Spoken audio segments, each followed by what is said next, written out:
In this video, I'll detail how to set up iPhone X Face ID. So if you have iPhone X, iPhone XR, iPhone XS, this is the iPhone XX. And if you have iPhone XX Max, then this video is going to show you step by step on how you can easily set up iPhone XR, XX, X Max, and iPhone X Face ID. So if you don't know this video, you found this offer informative, please don't forget to like and subscribe. Now the first thing you want to do is just go to your iPhone settings. On the settings page, scroll down, click on Face ID and passcode, then type your iPhone passcode, then hang on for the Face ID and passcode page to open. Once it opens, you should see Set up Face ID, then click on Set up Face ID, then you should see a pop that says how to set up your iPhone X Face ID. Click on Get Started.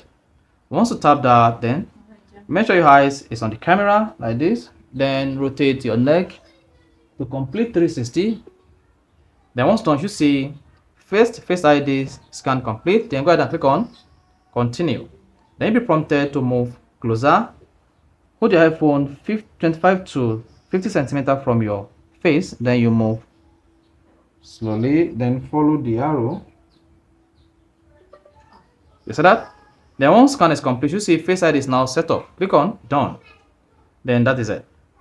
Now, once you lock your iPhone and you want to unlock your iPhone, just focus on it, and there you go. So that's how you can easily set up iPhone X Face ID step by step. If you found this helpful and informative, please don't forget to like and subscribe.